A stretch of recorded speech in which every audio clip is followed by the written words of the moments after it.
Awak sedang menjejaki wang itu kan? Di Amerika Syarikat, kami menemui lebih daripada 100 bilion dengan huruf B, dolar yang mengalir dari Ikhwanul Muslimin, rejim Qatar, ke universiti-universiti dan institusi pengajian tinggi Amerika. Dan ini telah berlaku selama beberapa dekad. Komuniti Yahudi, negara Israel. Saya rasa demokrasi Barat kita telah mengabaikan Front ke-8. Dan minggu ini, seperti yang Anda semua tahu, saya berada di QV, Christians United for Israel Summit. Dan saya harus katakan, penceramah-penceramah yang paling menarik dan orang yang paling menarik pernah saya temui sejak sekian lama. Dan salah seorang daripada mereka ialah Profesor Charles Small, yang merupakan pengasas dan CEO iAccept. Beliau dikaitkan dengan Cambridge dan University Tel Aviv dan Center. Selamat datang. Hai, saya berbesar hati berada di sini. Gembira melihat Anda di sini. Sangat seronok dapat berjumpa dengan anda. Saya sering menonton anda dan anda bercakap dengan begitu jelas, dengan begitu bijak. Tetapi badan pemikir anda sangat fokus. Dan itulah yang saya suka mengenainya. Anda sedang menjejaki wang itu, bukan? Anda sedang menjejaki dana jihadi Ikhwanul Muslimin. Boleh anda berikan kami sedikit gambaran? Kami tahu apa yang mereka telah lakukan di Timur Tengah. Boleh anda benar-benar menerangkan kepada kami tentang apa yang sedang berlaku di Amerika Syarikat dengan pembiayaan licik mereka, di mana ia berada, bagaimana anda menemui perkara ini, dan apakah kesannya? Jadi pertama sekali, saya juga banyak menonton anda. Saya berasa terhormat berada di sini bersama anda. Gembira dapat berjumpa dengan anda. Jadi pertama sekali, ISGAP ialah Institute for the Study of Global Anti-Semitism and Policy. Kami menganggap diri kami sebagai pusat penyelidikan bertaraf tinggi. Kami mempunyai sebuah pusat di Universiti Cambridge di UK. Kami mempunyai satu program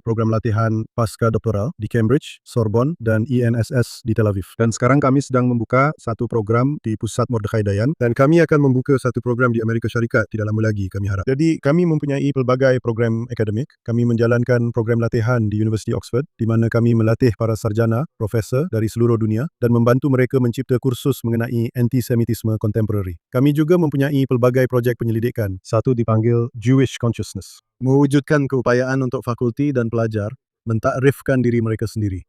Kerana kami merasakan salah satu ungkapan asas kuasa ialah keupayaan untuk mentakrifkan diri sendiri. Dan musuh-musuh kita mula mentakrifkan orang Yahudi, Zionisme dan Israel.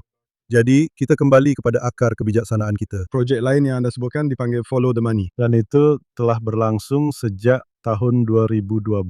Dan kami telah mengkaji pengaruh Ikhwanul Muslimin dalam masyarakat demokratik Barat di Eropah dan Kanada, di Afrika Selatan, Virgin Liasin, dan Amerika Syarikat. Di Amerika Syarikat, kami menemui lebih 100 bilion dengan huruf B, dolar mengalir dari Ikhwanul Muslimin, rejim Qatar, ke universiti-universiti Amerika dan institusi pendidikan tinggi. Dan perkara ini telah berlaku selama beberapa dekad. Dan saya percaya ini adalah sebahagian daripada sebab mengapa kita melihat ledakan antisemitisme, kebencian terhadap Yahudi, sentimen anti-Israel di universiti-universiti terkemuka di Amerika Syarikat dan dunia Barat. Jadi, selama beberapa dekad telah wujud indoktrinasi yang dibiayai dalam dunia akademik. Sudah tentu. Dan awak berada dalam bidang akademik di sini. Ya. Kita tahu bahwa ada undang-undang menentangnya. Kita tahu bagaimana mereka telah mengakali undang-undang itu. Bagaimana kita nak hentikannya? Jadi maksud saya dalam arti kata tertentu, kita belum menumpukan perhatian pada medan ke-8 ini. Kita belum. Kaum Kita Yahudi. tertidur. Komuniti Yahudi, negara Israel. Saya rasa demokrasi Barat kita telah mengabaikan medan ke-8. Sarjana yang belajar di universiti-universiti ternama bermula pada tahun 70-an, 80-an dan 90-an. Kami tahu ada sesuatu yang tidak kena. Penggambaran Israel sebagai entiti asing, sebagai entiti penjajah yang bersifat perkauman. Itu adalah sebahagian daripada landscape intelektual. Dicipta. Sudah tentu. Oleh dana ini. Wang memainkan peranan yang penting. Saya rasa ini juga tanpa menjadi terlalu sukar difahami, kita berada dalam zaman pasca moden, pasca modernity. Itulah yang dikatakan oleh Gatsat kepada saya. Mereka mendapati idea ini mudah bertapak dalam kalangan orang yang sudah berpikir, Anda tahu, dalam relativisme moral dan semua itu. Sudah tentu. Jadi relativisme moral memainkan peranan, sentimen anti-Barat, Anda tahu, tanggapan anti-hegemoni Barat di pihak kiri radikal sebagai sebahagian daripada wacana intelektual. Dan apa yang membimbangkan, Anda ada orang dalam apa yang dipanggil golongan kiri intelektual, orang seperti Judith Butler, Michel Foucault, Edward Said yang bersekongkol dengan Islam politik radikal. Ya. Islam politik radikal. Saya berpendapat ia adalah penyelewengan terhadap agama Islam yang agung. Anda tahu yang berasal daripada Ikhwanul Muslimin kira-kira 100 tahun lalu di Mesir. Ia memesongkan Islam menjadi satu bentuk yang sangat sempit dan reaksioner. Ikhwanul Muslimin pada dasarnya mengambil antisemitisme, pembunuhan beramai-ramai Eropah sebagai raison d'être atau tujuan utama misi mereka. Jadi anda mempunyai gabungan protokol para tetua Zion dan juga Nazisme kemudian. Tetapi protokol itu kita tahu adalah kata-kata dan idea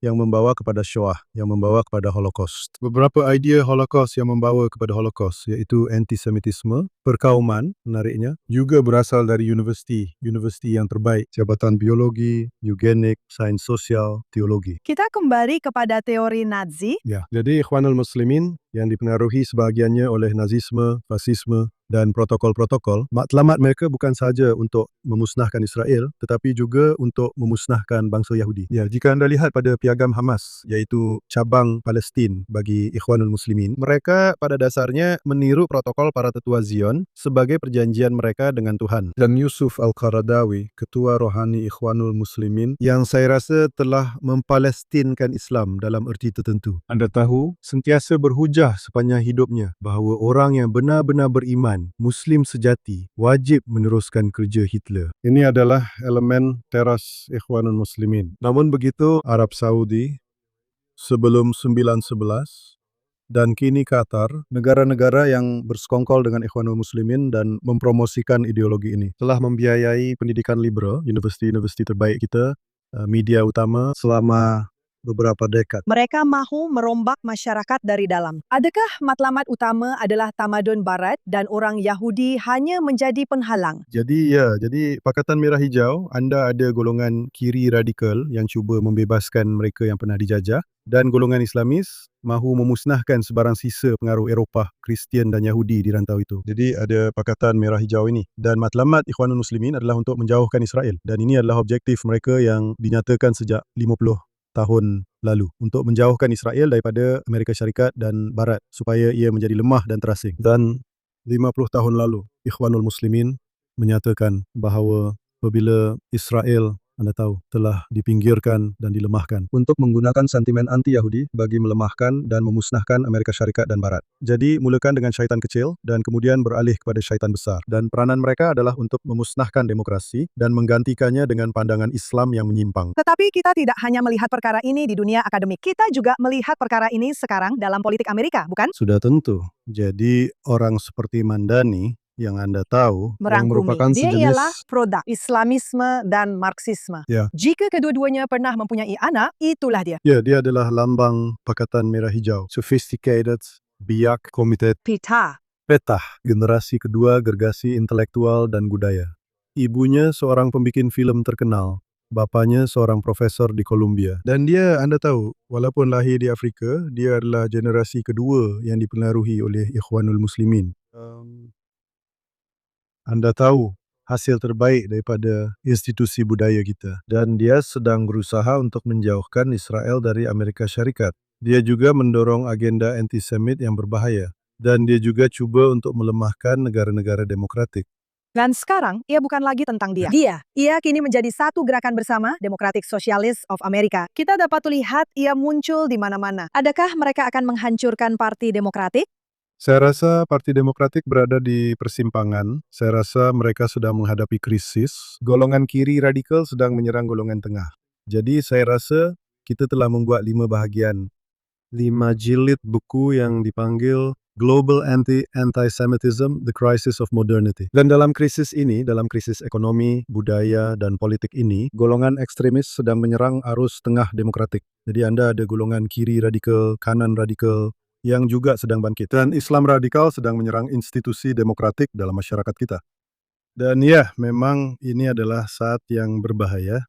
Dan saya harap Parti Demokratik dan masyarakat secara umum akan, anda tahu, melawan unsur ekstremis dan anti-demokratik dalam kalangan mereka. Jadi, bagaimana organisasi Anda? Apakah penyelesaian yang dibawa oleh organisasi Anda? Anda telah mendiagnosis masalahnya. Ia menakutkan. Apa yang perlu kita lakukan mengenainya? Jadi saya rasa mendiagnosis masalah. Jika Anda mahu mempunyai strategi yang baik, Anda Ya, perlu kami tahu memahami apa yang masalah Anda itu. sedang hadapi. Sudah tentu. Jadi kami memetakan dan menyahkwat. Dan sekarang saya rasa apabila kita memahami beberapa punca, Anda tahu, letusan antisemitisme ni, dan dalam erti kata tertentu, kita pernah melihat perkara ini sebelum ini, iaitu pada zaman antara dua perang, apabila berlaku krisis institusi demokrasi dan orang ramai semakin terpinggir serta kehilangan hak daripada institusi. Apabila kontrak sosial tidak dipenuhi.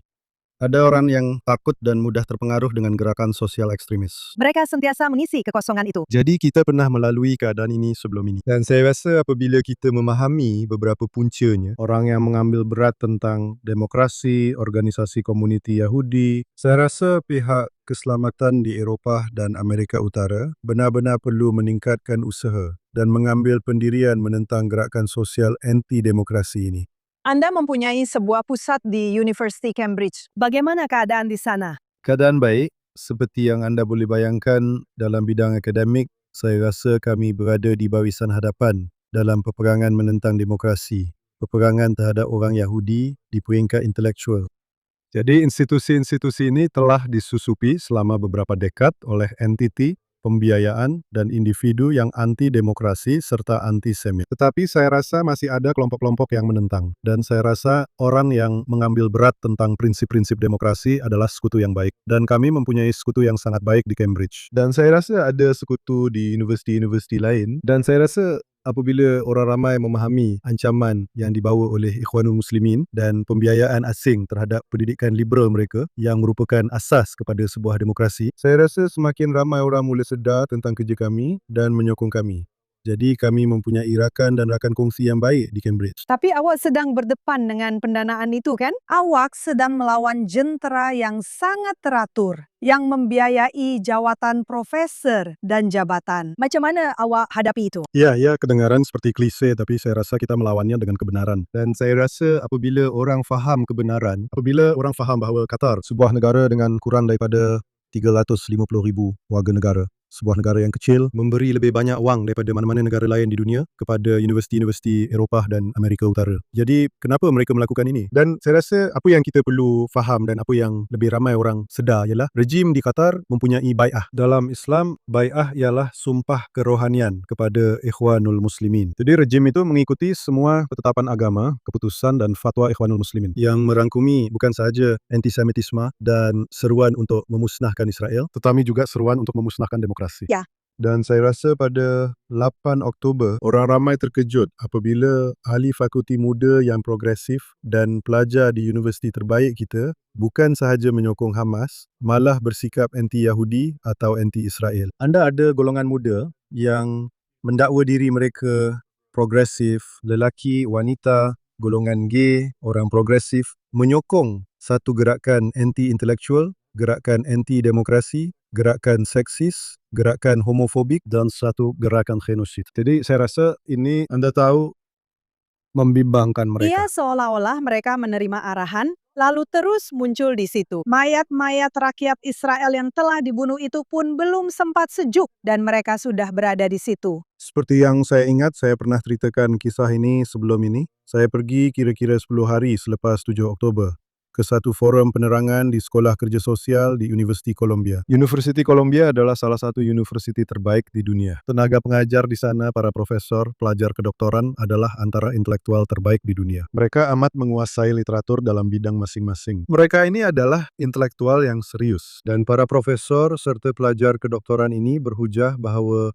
dari sungai ke laut, tanah itu mesti dibebaskan daripada pendudukan. Bahawa keganasan adalah perlu dengan apa jua cara sekalipun. Dan mereka membenarkannya dengan wacana intelektual yang paling canggih. Sudah tentu. Profesor pengajian jantina, kritikan sastra, falsafah mengemukakan hujah-hujah itu. Profesor pengajian jantina sedang membenarkan hakikat bahawa saya akan memanggil mereka wanita Yahudi Israel. Bahawa mereka telah dibunuh beramai-ramai, diseksa, dan dicabuli. Saya akan memanggil mereka wanita Yahudi Israel. Para intelektual ini memanggil mereka penjajah. Dan mereka mengatakan bahawa walaupun penyiksaan malah rokol, pembunuh adalah dibenarkan sehingga pendudukan berakhir. Ini adalah profesor pengajian jantina yang menggunakan hujah intelektual yang canggih. Mereka juga menyatakan bahawa sesiapa yang menyokong rejim apartheid penjajah Zionis juga perlu ditentang dengan apa jua cara sekalipun. Mereka menyeru kepada keganasan dan pembunuhan terhadap rakan sekerja mereka sendiri, pelajar-pelajar, ahli-ahli staf dan profesor di Universiti Columbia. Inilah wacananya. Inilah orang-orang yang mengajar di universiti-universiti terbaik kita. Dan kini sudah masuk generasi kedua, orang yang keluar dari universiti-universiti ternama kini menjadi profesor. Mereka berada di media utama. Mereka, anda tahu, wartawan di saluran media terbaik di seluruh dunia. Dan sekarang mereka memasuki institusi politik dan parti-parti di negara kita. Jadi ini adalah satu krisis. Ini adalah satu krisis. Adakah ada penyelesaiannya? Ada penyelesaiannya jika orang yang mengambil berat tentang demokrasi tampil ke hadapan. Saya selalu kata saya Yahudi kerana ibu saya Yahudi. Anda tahu.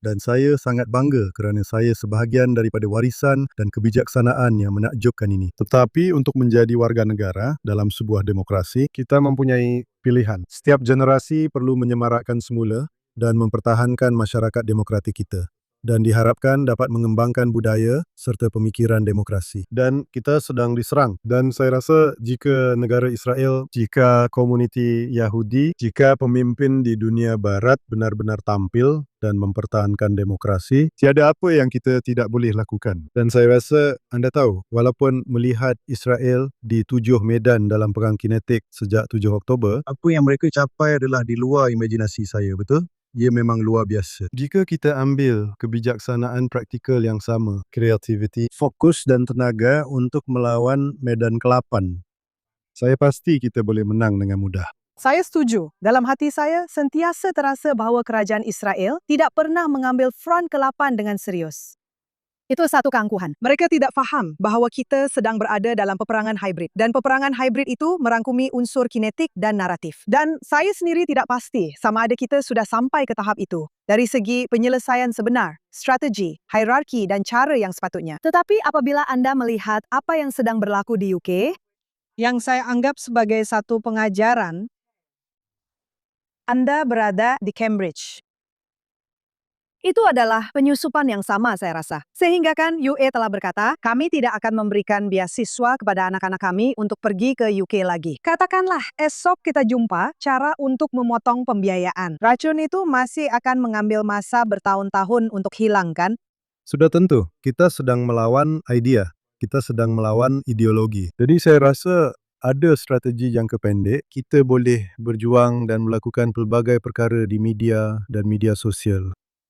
Itu sekarang. Sebahagian daripada penyelidikan kami sedang mengubah dasar yang mana anda tahu. Mungkin satu strategi jangka sederhana. Tetapi saya rasa akhirnya perjuangan generasi yang merupakan perjuangan utama akan mengambil sekurang-kurangnya satu generasi. Dan itu soal pertarungan idea. Hanya jika kita mula sekarang. Kita belum mula kan? Saya rasa ada antara kita yang sudah mula. Tapi kita sudah ada tapak permulaan. Saya rasa kita sedang membuat kemajuan. Ada, anda tahu, bidang kajian mengenai antisemitisme dalam beberapa tahun kebelakangan ini semakin berkembang. Kita ada lebih ramai rakan sekerja. Saya rasa ada orang yang sebenarnya tidak berurusan secara langsung dengan antisemitisme, tetapi mula bimbang tentang kuasa antidemokratik ni dalam dunia akademia, dalam media. Dan anda tahu, dari bilik darjah ke perkhemahan hingga ke jalan-jalan kita, pasukan keselamatan di Eropah dan Amerika Utara sangat sedar tentang cabaran ini. Kadang-kadang saya rasa satu-satunya penyelesaian adalah apabila Ikhwanul Muslimin benar-benar menunjukkan wajah sebenarnya. Yang mana ia sebenarnya sudah pun berlaku, betul? Jadi seekor kalajengking hanya boleh kekal sebagai kalajengking. Walaupun mereka sedang menyeberangi sungai, di atas belakang seekor kura-kura, awak tahu mereka akan menyengat kura-kura itu. Dan kedua-duanya akan tenggelam. Betul.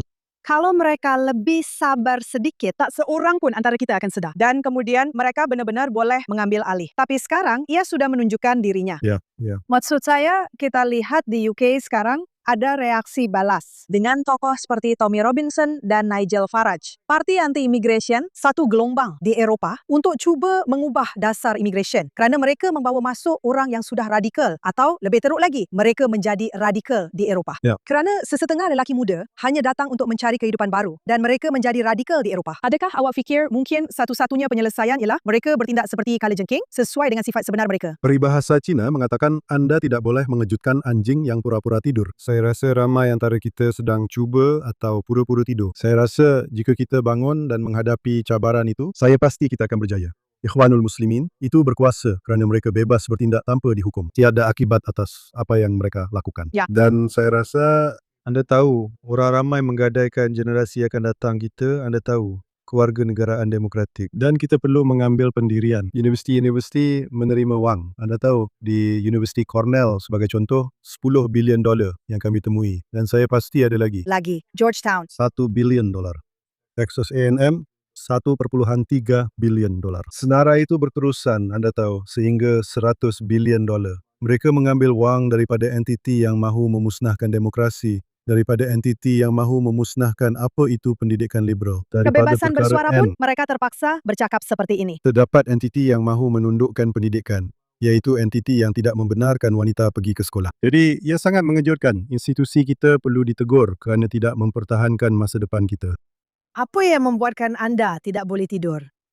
Dan apa yang membuatkan anda berasa optimis? Itu soalan yang bagus. Jadi saya rasa apa yang memberi saya sebab untuk berasa optimis. Saya bekerja dengan orang-orang yang luar biasa, orang-orang yang hebat. Jadi itu satu rahmat. Saya rasa kisah warisan dan pengajaran orang Yahudi.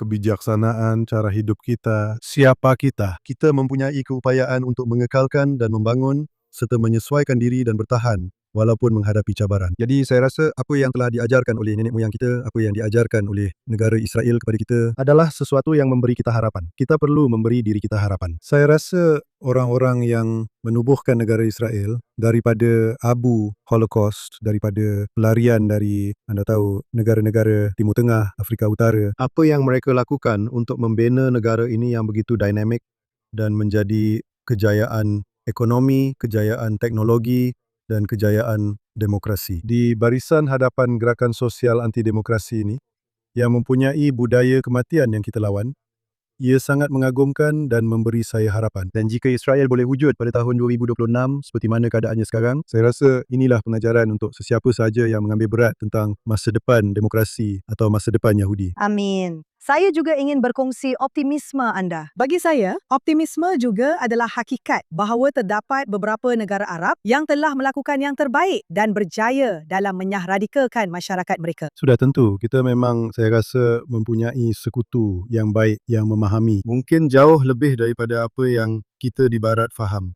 Mereka memahami ancaman yang licik dan anti kemanusiaan ini. Jadi, kita mempunyai sekutu yang hebat yang memahami fikiran musuh. Kita perlu belajar dan menimba pengetahuan daripada pengalaman mereka serta menggunakan bakat dan sumber kita untuk melawan balik. Profesor Smalls, terima kasih banyak atas kerja yang sangat penting ini, tetapi perkara yang mengubah dunia dan Lakukanlah. kehidupan. Apa yang awak sedang lakukan? Dan kami berharap dapat berjumpa dengan anda di Baitul Maqdis tidak lama lagi. Amin, saya juga. Tetapi saya benar-benar berterima kasih kerana menjemput saya. Terima kasih. Terima kasih.